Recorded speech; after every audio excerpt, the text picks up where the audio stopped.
प्यारे दोस्तों, मैं Ratnabhushan, friend motivator and guide to IAS aspirant, international motivational speaker, leadership trainer, CA coach, political strategist and policy adviser.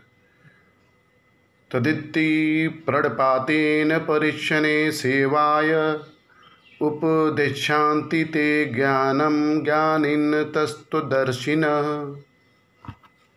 तुम गुरु के पास जाकर सत्य को जानने का प्रयास करो। तुम गुरु के पास जाकर सत्य को जानने का प्रयास करो, उनसे विनीत होकर जिज्ञासा करो और उनकी सेवा करो। स्वरूप सिद्ध व्यक्ति तुम्हें ज्ञान प्रदान कर सकते हैं क्योंकि उन्होंने सत्य का दर्शन किया है। इस श्लोक को मैंने भगवत गीता से लिया है। भगवत गीता ज्ञान की एक जननी है। भगवत गीता सदाचार की एक जननी है। भगवत गीता देशभक्ति की एक जननी है। भगवत गीता समाज की सेवा के लिए एक जननी है। And the important fact from the Dale Carnegie, अगर आपकी गलती पर कोई आपको डांटने वाला है तो क्या यह बेहतर नहीं होगा कि हम ऐसा होने से पहले ही खुद अपनी गलती मान लें, अपनी बुराई करने लगे बजाय कि इसके कि सामने वाला हमारी बुराई करे और हमें अपनी गलतियां बताए। अपने बारे में उन सारी गलतियों का जिक्र करें जो आपके हिसाब से सामने वाला कहने वाला है या सोच रहा है, और बिना उसे मौका दिए खुद ही यह काम कर लें। 100 में से 99 बार सामने वाला आपके प्रति उदार और क्षमापूर्ण दृष्टिकोण अपनाएगा और आपकी गलतियों को कम करके बताएगा।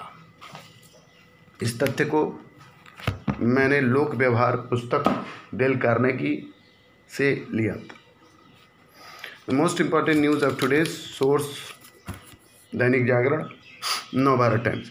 प्रधानमंत्री ने कहा देश बहादुर सैनिकों के साथ। प्रधानमंत्री ने कहा देश बहादुर सैनिकों के साथ। पूर्वी लद्दाख में वास्तविक नियंत्रण रेखा पर चीन के साथ तनातनी के बीच प्रधानमंत्री नरेंद्र मोदी ने सोमवार को कहा पूरा देश अपने बहादुर सैनिकों के साथ है। मुश्किल हालात में देश की सीमाओं की रक्षा करने वाले हमारे वीर जवानों तक मजबूती के साथ यह संदेश पहुंचाना संसद खासकर इस सत्र को विशेष जिम्मेदारी भी है। वहीं कांग्रेस ने पहले ही दिन कांग्रेस काम रोको प्रस्ताव लाकर संकेत दिया कि वह सरकार को घेरने की पूरी कोशिश करेगी। ट्रंप का दावा, मोदी ने कोरोना पर मेरे शानदार काम की तारीफ की। चुनाव की तैयारियों में जुटे अमेरिका के राष्ट्रपति ट्रंप ने दावा किया कि भारत के प्रधानमंत्री नरेंद्र मोदी ने कोरोना टेस्टिंग को लेकर किए गए उनके शानदार काम की तारीफ की है। वहीं स्वाइन फ्लू को रोकने में नाकाम रहने का आरोप लगाते हुए ट्रंप ने अपने प्रतिद्वंदी और डेमोक्रेटिक उम्मीदवार जो बिडेन पर निशाना साधा। दुनिया भर में कोरोना संक्रमण तेजी से बढ़ रहा है। अब तक सबसे ज़्यादा संक्रमण मामले में अमेरिका में सामने आए, जबकि भारत दूसरे स्थान पर है। टेस्टिंग के मामले में भारत सिर्फ अमेरिका से पीछे है। ट्रंप ने नेवादा के रेनी शहर में आयोजित एक चुनावी रैली में कहा, अब तक हमने भारत की तुलना में ज़्यादा लोगों को कोरोना टेस्ट किए हैं। टेस्टिंग के मामले में अमेरिका के बाद भारत दूसरे स्थान पर है। हमने भारत के से 4.4 करोड़ टेस्ट अधिक किए हैं। भारत की आबादी 1.5 अरब है। प्रधानमंत्री मोदी ने फ़ोन किया और कहा कि टेस्टिंग को लेकर आपने क्या शानदार काम किया है। ट्रंप मीडिया की इस तरफ इशारा करते हुए कहा कि इन बेईमान लोगों को मोदी की टिप्पणी को समझाने की ज़रूरत है। ये लोग कोरोना महामारी के निपटने के तरीकों को लेकर मेरी आलोचना कर रहे हैं।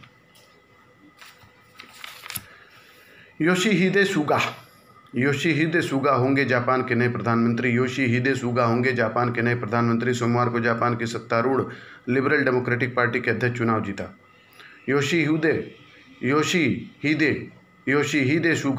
योशिहिदे सुगा ने सोमवार को जापान के सत्तारूढ़ लिबरल डेमोक्रेटिक पार्टी के अध्यक्ष का चुनाव जीत लिया। चूंकि संसद के निचले सदन में एलडीपी का बहुमत है, इसलिए उनका देश के लिए नए प्रधानमंत्री बनने का रास्ता साफ हो गया। बुधवार को संसद के अंदर औपचारिक रूप से इस पर मुहर लग गई।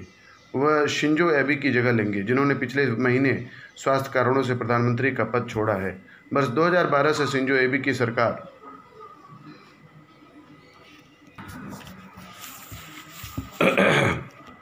वर्ष 2012 में शिंजो एबे की सरकार में चीफ कैबिनेट सेक्रेटरी रहे सुगा को 534 में से 377 वोट मिले, जबकि उनके प्रतिद्वंदी और पूर्व रक्षा मंत्री शिगेरो इशिबा को 68 और दूसरे प्रतिद्वंदी और पूर्व विदेश मंत्री फ्यूमियो किशिदा को 89 मत मिले। जुगत ऐसी कि साल भर लबालब रहते हैं नगर के 25 तालाब। जुगत ऐसी कि साल भर लबालब रहते हैं नगर के 25। छत्तीसगढ़ के दुर्ग जिले का धमधा नगर जहाँ लोगों ने मिलकर लिखी जल संरक्षण की सफल और प्रेरक कथा।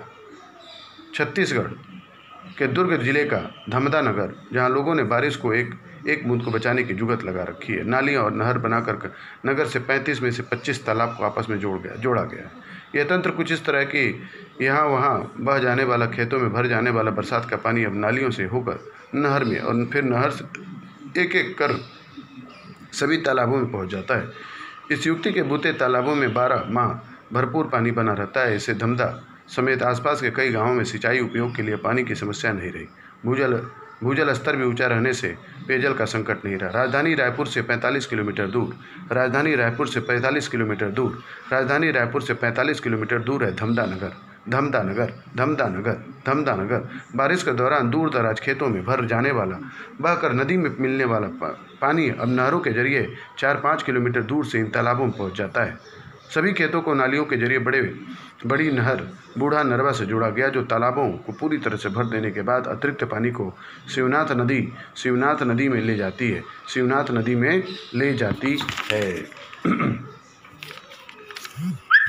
The next most important fact is Covid से लड़ाई को सरकार ने मांगे 1.66 लाख करोड़। वित्त मंत्री ने पेश की 2.35 लाख करोड़ की पहली अनुपूरक मांग। कोविड-19 के खिलाफ लड़ाई और तेज करने की प्रतिबद्धता दोहराते हुए केंद्र सरकार ने चालू वित्त वर्ष के दौरान 1.66 लाख करोड़ अतिरिक्त खर्च करने की अनुमति संसद से मांगी है। वित्त मंत्री निर्मला सीतारमण ने लोकसभा में संसद के मानसून सत्र के पहले दिन कुल 2.35 लाख करोड़ की अनुपूरक मांग पेश की। इसका एक बड़ा हिस्सा कोविड-19 से समाज व वित्तीय ढांचे को मजबूत बनाने के लिए खर्च होगा। वहीं मनरेगा कार्यक्रम के तहत ग्रामीण क्षेत्रों में ज़्यादा रोजगार देने के लिए 40,000 करोड़ रुपए मांगे गए हैं। आर्थिक गतिविधियों के सुस्त होने से गांव लौटे मजदूरों को ज़्यादा रोजगार मिल सकेगा। इसमें सरकारी क्षेत्र के बैंकों को 20,000 करोड़ की मदद देने का प्रावधान है, ताकि उनकी वित्तीय स्थिति मजबूत हो सके। खतरों की अनदेखी के दुष्परिणाम। सुशांत सिंह राजपूत की संदिग्ध हालत में मौत को लेकर चर्चा में आई अभिनेत्री रिया चक्रवर्ती पर आरोप है कि उन्होंने वर्जित नशीले उत्पादों को खरीदा बेचा। यह नारकोटिक ड्रग्स एवं साइकोट्रॉपिक सब्सटेंस एक्ट 1985 के दायरे में आता है। सवाल है, क्या मुंबई पुलिस को यह नहीं पता था कि मायानगरी में ड्रग्स का कारोबार होता है? सच तो भी है, यह किसी से छिपा नहीं है। ड्रग्स के व्यापक कारोबार का मामला देश की सुरक्षा के लिए कहीं अधिक गंभीर है। विडंबना यह है कि इस काले कारोबार को खत्म करने के लिए वैसे प्रयास नहीं होते जैसे आवश्यक ही नहीं अनिवार्य है। इससे भी बड़ी विडंबना यह कि कांग्रेस की सरकारों ने आज़ादी के बाद से भ्रष्टाचार और आंतरिक एवं वायु सुरक्षा से जुड़े संवेदनशील मामलों को कभी गंभीरता से नहीं लिए। बहुत सही बात जो लेखक हैं सुरेंद्र किशोर जी ने बताया है, कभी भी नहीं लिया। कांग्रेस के सरकारों ने आज़ादी के बाद से ही भ्रष्टाचार और आंतरिक एवं वायु सुरक्षा से जुड़े संवेदनशील मामलों को कभी गंभीरता से नहीं लिया। इस संबंध में समय समय पर जो भी संवेदनशील रिपोर्ट आई उनमें से अधिकतर को उसने जाहिर करने से इनकार किया। इसके कुपरिणाम अब सामने आ रहे हैं। इसका नमूना देश के अन्य हिस्सों के साथ मुंबई में जारी ड्रग्स कारोबार है। इस कारोबार की अनदेखी तब हो रही है जब उसके प्रमाण है कि ड्रग्स की बिक्री से आए पैसे आतंकियों के पास भी जाते रहे। 1993 में एन वोहरा समिति ने देश में ड्रग्स कारोबार को भी विस्तृत जानकारी जांच की थी। उसने देश को इस समस्या से मुक्त करने के लिए कई उपाय भी सुझाए। एन वोहरा समिति। लेकिन तत्कालीन कांग्रेस सरकार ने वोहरा समिति की रिपोर्ट के आधार पर कार्रवाई की बजाय उसे दबा दिया। इस रिपोर्ट के अनुसार मुंबई सिटी पुलिस और मुंबई के अपराध जगत के बीच साठगांठ के बारे में सीबीआई ने 1986 में एक रिपोर्ट तैयार की थी। सीबीआई द्वारा नए सिरे से अध्ययन कराया जाना उपयोगी होगा। यह कभी नहीं कराया गया। वोहरा समिति ने अपनी रिपोर्ट में भी लिखा, संगठित अपराधी सिंडिकेट माफिया आमतौर पर स्थानीय स्तर पर छोटे छोटे अपराध करके अपनी गतिविधियां शुरू करता है। बड़े शहरों में ये अपराध मुख्यतः अवैध रूप से शराब बनाने, संगठित रूप से सट्टा चलाने और वेश्यावृत्ति से संबंधित होते हैं। जिन शहरों में बंदरगाह है वे वहाँ पहले तस्करी करते हैं और आयातित सामान बेचते हैं, बाद में धीरे धीरे मादक पदार्थों और नशीली दवाओं के व्यापार में संलिप्त होते हैं। बड़े शहरों में इन तत्वों की आय का प्रमुख साधन भू संपदा भी होती है। इस प्रकार अर्जित धन शक्ति का इस्तेमाल वे नौकरशाही और नेताओं के साथ संपर्क बनाने के लिए करते हैं ताकि अपनी गतिविधियां बेरोक टोक चालू रख सके। इस धनराशि का इस्तेमाल गुंडों का नेटवर्क विकसित करने के लिए किया जाता है, जिसका इस्तेमाल राजनीतिज्ञों द्वारा चुनाव के दौरान किया जाता है। कहा जा सकता है कि इस रिपोर्ट को ठंडे बस्ते में डाले जाने के कारण आज मुंबई समेत देश के कई हिस्सों में ड्रग माफिया का राज चल रहा है। यहाँ यह भी याद रखें कि उद्धव ठाकरे सरकार में कांग्रेस भी शामिल है। वोरा समिति ने कांग्रेस ने 1967 में इंटेलिजेंस ब्यूरो की इस रिपोर्ट को भी दबा दिया था, जिसमें देश के कुछ राजनीतिक दलों को अवैध तरीके से विदेशी पैसे मिलने की बात रखी थी। दरअसल जब 1967 के आम चुनाव में कांग्रेस 7 प्रमुख राज्यों में हार गई तो उसे चिंता हुई। उसे लगा हमें चुनाव में हारने में विदेशी शक्तियों का हाथ है। इंदिरा गांधी सरकार ने जांच का काम आईबी को सौंपा। उसने अपनी रिपोर्ट में लिखा कि कांग्रेस सहित कई दलों के नेताओं को चुनाव के लिए विदेश से पैसे मिले हैं। तत्कालीन केंद्र सरकार से इस रिपोर्ट को दबा दिया, पर यह रिपोर्ट द न्यूयॉर्क टाइम्स में छप गई। इसके बाद संसद में भारी हंगामा हुआ।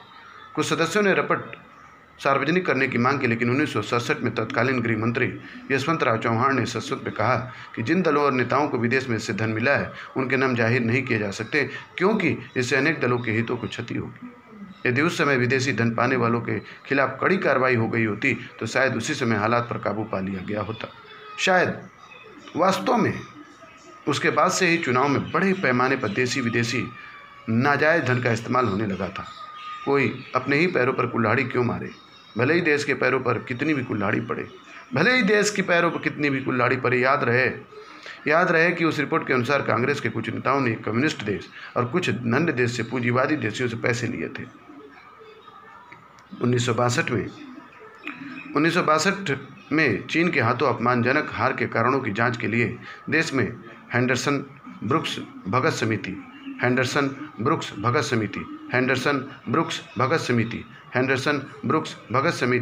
बनी।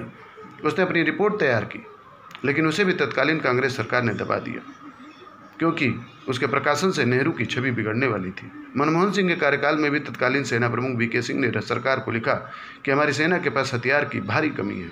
इस कमी को देखते हुए तब सेना ने रक्षा मंत्रालय के जरिए वित्त मंत्रालय को एक विशेष प्रस्ताव भेजा था कि उस इलाके में सेना को आधुनिक हथियारों तथा साजो सामान से सुसज्जित करने के लिए 50,000 करोड़ की जरूरत है।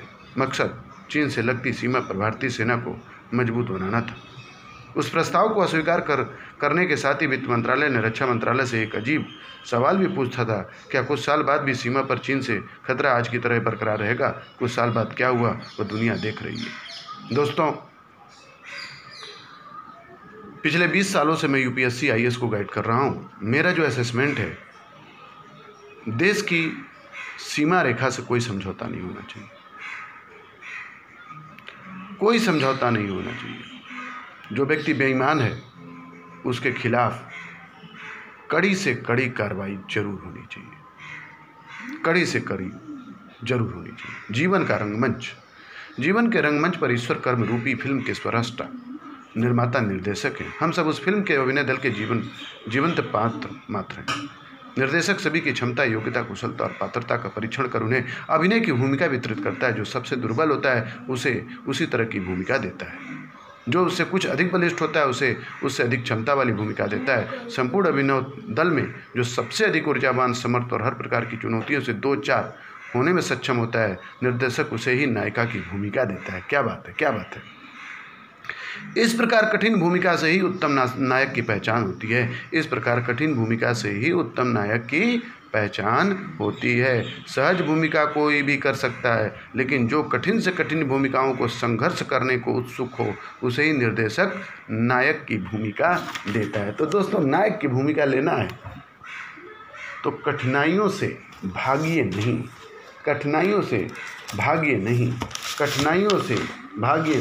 और कठिनाइयों से दो हाथ जरूर करिए, क्योंकि कठिनाइयाँ ही आपको निखारेंगी।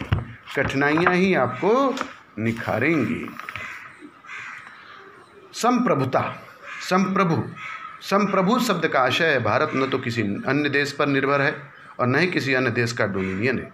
इसके ऊपर और कोई शक्ति नहीं है और अपने मामलों आंतरिक व अथवा बाहरी का निस्तारण करने के लिए स्वतंत्र है। यद्यपि वर्ष 1949 में भारत ने राष्ट्रमंडल की सदस्यता स्वीकार करते हुए ब्रिटेन को इसका प्रमुख माना, तथापि संविधान से अलग यह घोषणा की कि किसी भी तरह से भारतीय संप्रभुता को प्रभावित नहीं करती। इसी प्रकार भारत की संयुक्त राष्ट्र में सदस्यता उसकी संप्रभुता को किसी मायने में सीमित नहीं करती। एक संप्रभु राज्य न होने के नाते भारत किसी विदेशी सीमा अधिग्रहण अथवा किसी अन्य देश के पक्ष में अपनी सीमा के किसी हिस्से पर से दावा छोड़ सकता है।